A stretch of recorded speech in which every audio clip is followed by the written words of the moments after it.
Jong, the DPRK leader's sister, issued a statement to justify their unlawful action by claiming its sovereign right to use space and totally disregarding this council.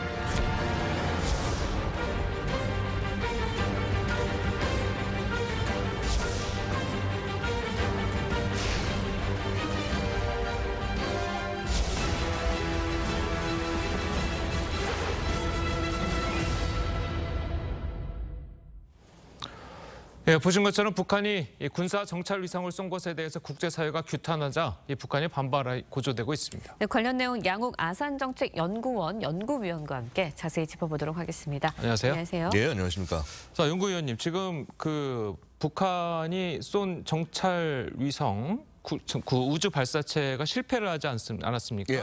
지금 서해 바다에 떨어져 있는데 지금 우리 군이 건져 올리고 있는 상황이고요. 예.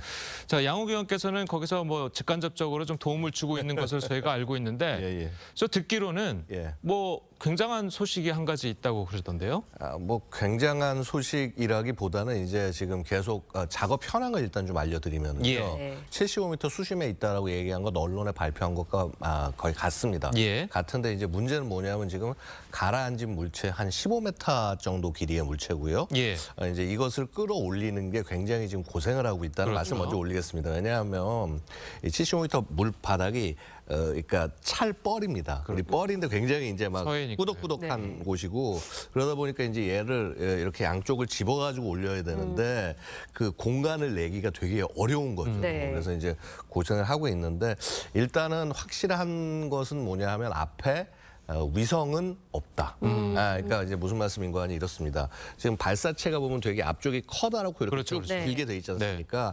앞쪽에 요 커다란 부분에 위성이 달린 부분이고요. 네. 저희가 정식적인 명칭으로는 해머헤드 페이로드 페어링이라고 부릅니다. 그러니까 마치 이제 우리 망치 머리처럼 이제 크다라고 해서 근데 이 부분이 추락을 하면서 분리가 된 것인지 아니면 애초에 그 안에 뭐가 제대로 된 게 없었던 것인지 어쨌거나 사실은 이렇게 1단 분리한 다음에 통째로 떨어진 건데 그렇죠. 2단이 점화가 안 돼서 네. 근데 이 앞쪽 부분은 지금 확실하게는 지금 안 보이는 것 같고요. 나머지 이제 보면 2단과 3단 부분이 물속에 들어가 있는 거를 지금 이제 인양하려고 하는 거죠. 앞쪽 부분에 대한 수색 혹시라도 뭐가 있을지 모르기 때문에 그 부분에 대한 수색은 굉장히 열심히 하고 있습니다만은 뭐 아마도 자칫 뭐 잘못하면 뭐 탑재가 제대로 안 돼 있거나 혹은 아예 이제 추락하는 과정에서 이렇게 산산 조각이 났거나 그랬을 가능성이 양쪽 다 존재한다. 어쨌거나 지금 뭐 우리 해군 굉장히 열심히 하고 있다. 근데 이제 지금 보면 인양하는데 시간이 조금 좀 걸리고 있지 않습니까? 이 부분은 우리가 굉장히 이해를 해주시고 굉장히 주의해야 될 부분이 뭐냐 하면요. 우리 예전에 이제 그 광명성 4호 떨어진 잔에 올릴 때는 비교적 쉬웠어요. 왜냐하면은 얘는 막 차라리 잘게 부서져서 덩치만 끌어올리는 거니까. 근데 문제는 뭐냐면 얘는 통째로 들어가 있다는 거래요. 무슨 말씀인가 하니 이 연료하고 산화제를 쓰지 않은 채로 그게 통째로 들어가 있다는 건데 굉장히 유독합니다, 이게. 그렇죠. 이제 산화제는 적연질산 이런 걸 쓰고요. 그다음에 연료는 하이드라진이라는 걸 쓰는데 양쪽 다 발암 물질입니다. 특히나 하이드라진 같은 경우는 엄청난 발암 물질이기 때문에 이 부분들을 굉장히 유의하면서 작업할 수밖에 없다. 그래서 시간이 다소 걸리고 하는 부분들은 우리가 굉장히 인내심 있게 잘 지켜보고 특히나 우리 이 작업을 하는 해군 인원들이 어떤 다치거나 부상한 사람이 없도록 우리 좀 국민들께서 응원을 해주셨으면 하고 말씀드리겠습니다. 네. 지금 양욱 의원님 말씀하신 것처럼 지금 그 바닷속에는 2단, 3단 그 발사체가 있고 그리고 이제 추락할 당시에 페어링이 분리가 되지 않았기 때문에 우리 상식적으로는 그 위성이 발사체 2단 발사체나 뭐 3단 발사체 앞에 붙어 있어야 되는 거죠.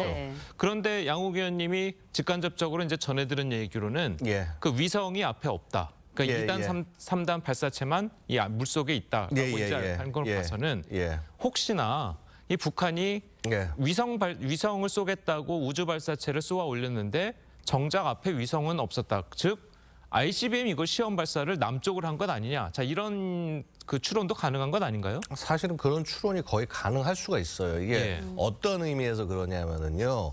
지금 이 발사에 사용된 이 발사체 그 엔진 이게요.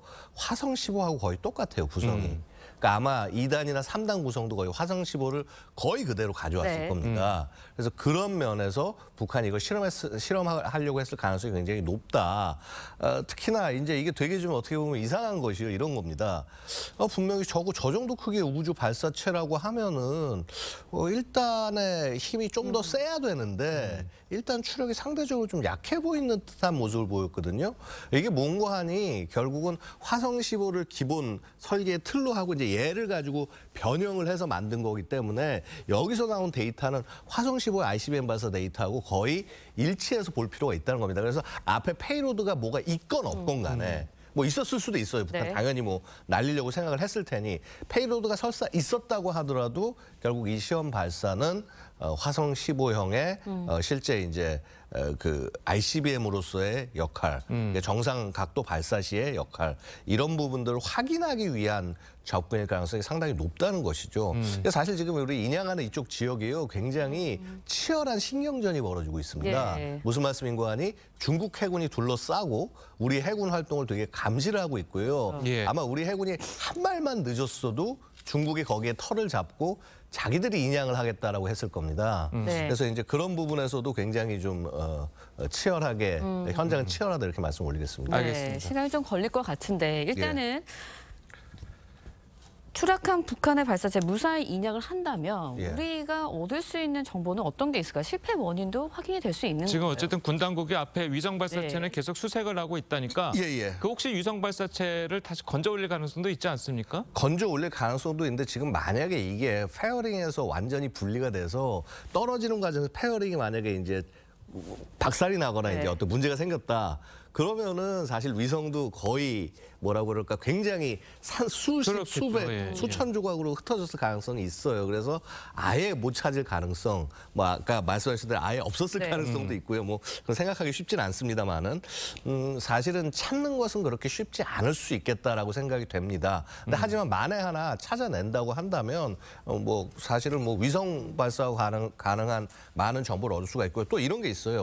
우리가 일단은 지금 사실은 대부분 추력이라든가 이런 것들 추정이 가능합니다. 그러니까 어떤 거를 베꼈는지도 알고 어떤 식으로 썼는지 아는데 2단과 3단에 관한 정보는 사실 되게 없었거든요. ICBM도. 그러니까 이거 사실 굉장히 소중한 정보예요. 그래서 북한이 앞으로 ICBM 발사라든가 기타 발사체들을 활용하는 데 있어서 어느 정도의 기술력을 가지고 가고 있는지 다시 한번 확인할 굉장히 소중한 기회다. 그것도 거의 그대로 안에 그 기능이 살아있는 상태에서 건져 올린다고 한다면은요. 뭐 이건 뭐 사실 엄청난 진일보라고 할 수 있겠습니다. 네, 북한이 정찰위성 언제 어디서 다시 발사할지도 관심이 좀 쏠리고 있습니다. 어떻게 예측하시나요? 사실 이게 실패 원인이 무엇냐에 달려 있어요. 이제 북한이 얘기하는 것은 그겁니다.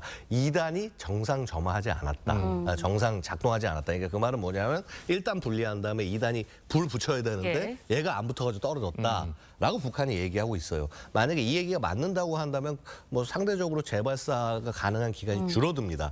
그런데 이제 한번 생각을 해보면 뭐냐면은요.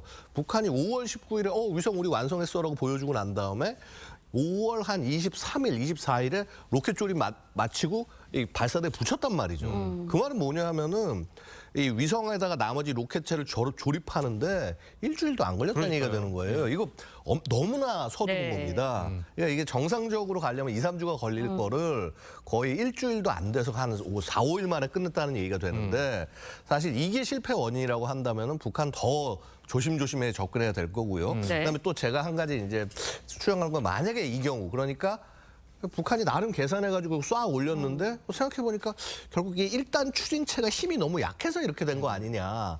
만약에 이런 결론이 나왔을 때는 1단을 재설계해야 되거든요. 그러면은 그거는 시간이 엄청나게 많이 걸리게 되겠죠. 그리고 뭐 양욱 의원님 말씀하신 것처럼 지금 만약에 바닷속에 우리 군이 힘들게 건져 올리고 있는 게 2단, 3단 로켓이라고 하지 않았습니까? 두 개가 이제 붙어 있는 상태라면 2단이 점화되기 전에 1단도 분리되지 않았다는 건데 그럼 양욱 의원님 말씀대로 1단 로켓의 추진력이 상당히 약한 건 아니겠습니까? 그러니까 사실 이제 그 부분을 제가 지금 좀 약간 의아하게 보고 있는 겁니다. 왜냐하면 이 보통 1단이 저런 정도의 미사일 정도가 되면은요, 한 200 소위 톤 포스 정도는 돼야 안정적으로 올릴 텐데 뭐 하여튼 뭐 사이즈가 30m라 얘기하고 네. 근데 실제 이제 그 화성은 한 100톤 포수도 안 된단 말이죠. 네. 그래서 그런 부분을 봤을 때 이거 북한이 뭔가 계산을 잘못하지 않았을까. 지금 아마 담당 과학자들 다들 지금 숨을 졸이고 이제 나의 운명은 어떻게 될까 고민하고 있을 상황이 아닌가 생각이 듭니다. 결국은 우리 군이 건져 올리는 발사체가 어떤 상태로 건져 올리는지에 따라서 이게 실패 원인도 나올 것이고 북한 과학자들의 운명도 갈릴 것으로 보이는군요. 예, 알겠습니다. 자, 오늘 말씀 잘 들었습니다. 감사합니다. 고맙습니다.